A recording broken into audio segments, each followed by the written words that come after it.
मुस्कान आज यहाँ कैसे? क्या कोई काम था? आज तो बहुत भीड़ है कॉलेज में। अगर कोई काम हो तो मुझे बता दो। गौतम बार बार उससे पूछ रहा था। तभी मुस्कान ने कहा, 3 बजे से इसी कॉलेज में आज मेरा पेपर है, इसलिए 3 बजने का वेट कर रही हूँ। आप सुनाओ, आपका क्या काम है यहाँ? गौतम बोला, बहुत अच्छा, मैं समझ गया तुम्हारे कॉलेज का सेंटर यहाँ आया है। और हाँ, मैं तुम्हें एक बात और बता दूँ, मेरा यहाँ कोई विशेष काम नहीं है, पर मैं यहाँ रोज आता हूँ क्योंकि मैं इसी कॉलेज में कई वर्षों से टीचिंग कर रहा हूँ। अच्छा हुआ तुम्हारा सेंटर यहाँ आया है। तुम्हें यहाँ मेरी हेल्प की ज़रूरत होगी तो बता देना। मुस्कान मुस्कुराते हुए बोली, हाँ मैं बता दूंगी।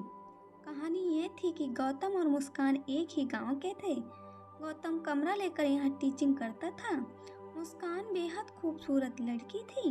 अभी उसकी उम्र ही क्या थी, मात्र 16 साल। गोल मुंह और बड़ी बड़ी आंखें क्या लाजवाब दिखती थी। गौतम पहले से ही मुस्कान की सुंदरता पर मनमिटा था, क्योंकि मुस्कान अपने गांव की बहुत चुलबुली लड़की थी। गांव में गौतम और मुस्कान के बीच कभी बातचीत नहीं हुई, क्योंकि गौतम ने अपनी पढ़ाई शहर में ही पूरी की थी। मुस्कान भी इस बात से अनजान थी कि गौतम उसे पसंद करता है और उसको हासिल करना चाहता है। मुस्कान वहाँ अकेली थी, इसलिए गौतम के पास आज पूरा मौका था उससे बात करने का। गौतम बोला, मुस्कान एक बात और बताओ, गांव से 40 किलोमीटर दूर यहाँ किसके साथ आई हो?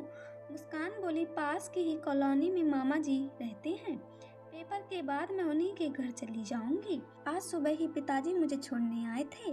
गौतम बोला, बुरा न मानो तो एक बात कहूँ, तुम चाहो तो मेरे साथ बाइक पर घर जा सकती हो। फिर तुम्हें अपने मामा जी के यहाँ भी रुकने की जरूरत नहीं पड़ेगी।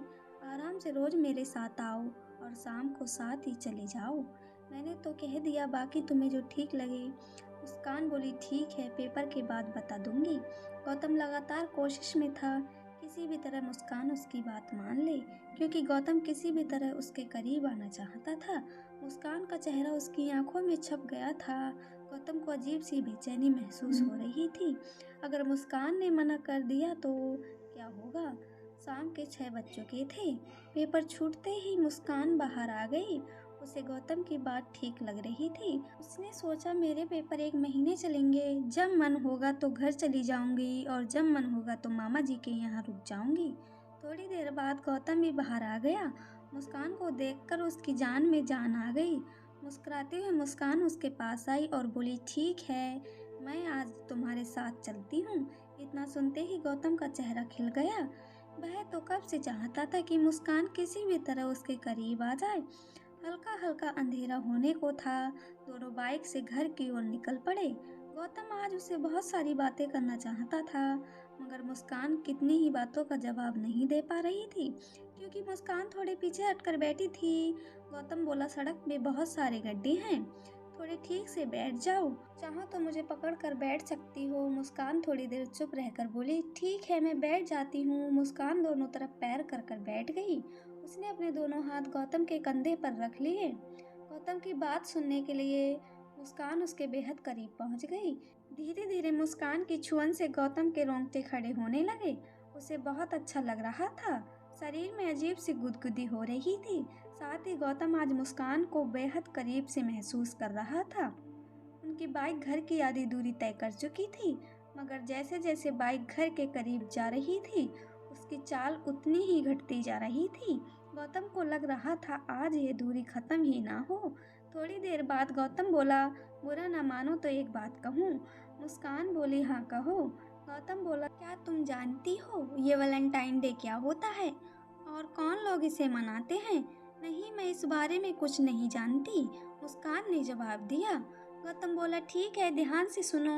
गौतम धीरे धीरे जाल बिछा रहा था। एक लड़का और लड़की जब एक दूसरे के दोस्त बन जाते हैं तो साथ साथ घूमते फिरते हैं, खाते पीते हैं, जहाँ मन करता है वहाँ जाते हैं और बिना किसी रोक टोक के खूब मौज मस्ती करते हैं। साथ ही अपने दिल की बात अपने साथी से कह सकते हैं। हर साल 14 फरवरी का दिन प्रेमियों का दिन होता है। प्रेमी इस दिन को अपने अपने तरीके से मनाते हैं। इसी दिन को वैलेंटाइन डे कहा जाता है। मुस्कान चुपचाप सुन रही थी। गौतम की बातों को सुनकर कितने ही सवाल उसके मन में घूमने लगे थे। बातों ही बातों में उनका गांव अब करीब आ चुका था। अंत में गौतम ने हिचकिचाते हुए कहा, कल 14 फरवरी है। यदि तुम चाहो तो मेरे साथ वैलेंटाइन डे मना सकती हो, क्योंकि मेरी भी कोई गर्लफ्रेंड नहीं है। गौतम गांव के किनारे ही मुस्कान को छोड़कर अपने घर चला गया।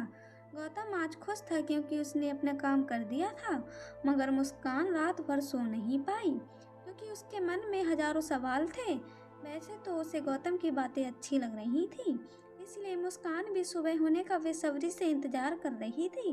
वो भी जानना चाहती थी कि आखिर वैलेंटाइन डे कैसे मनाते हैं।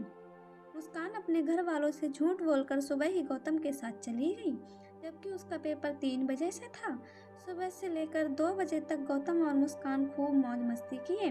जहाँ मन हुआ गए और जो खाने का मन हुआ खाया। मुस्कान बोली, सच में आज तुम्हारी वजह से मुझे बहुत मजा आया। ठीक है, पेपर के बाद साथ साथ घर चलेंगे।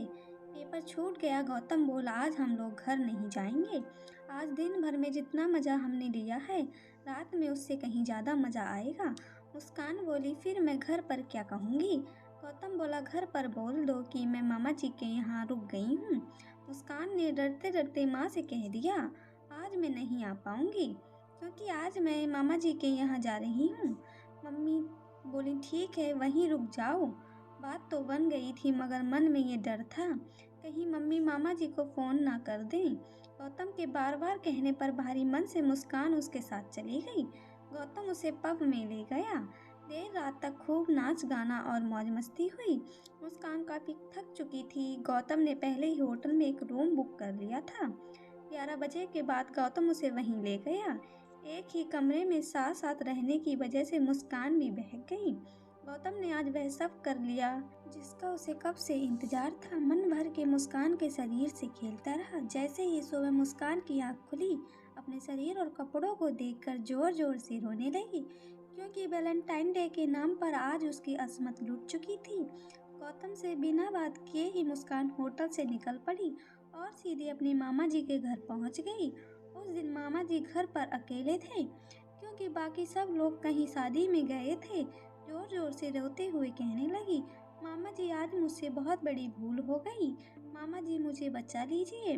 मामा जी बोले, पहले चुप हो जाओ, मुझे बताओ आखिर क्या बात है।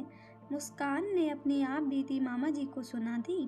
पहले तो मामा जी को बहुत गुस्सा आया। 2-3 थप्पड़ कसकर मुस्कान को जड़ दिए और गुस्से में दूसरे कमरे में चले गए। मुस्कान फर्श पर पड़ी रोती रही, पर 1-2 घंटे के बाद मामा जी का गुस्सा शांत हो गया।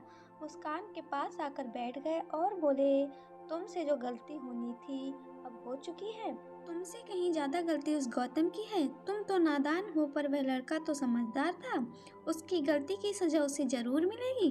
मगर मेरी बात ध्यान से सुनो, वैलेंटाइन का मतलब ये नहीं होता कि किसी के जज्बात या जिस्म से खेला जाए। इसका असली मतलब तो एक दूसरे की कदर करना होता है।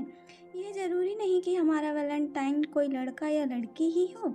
हमारा वैलेंटाइन तो हमारे माता पिता, भाई बहन या अपने कोई भी हो सकते हैं, जिन्हें हमारी कद्र होती है, चिंता होती है।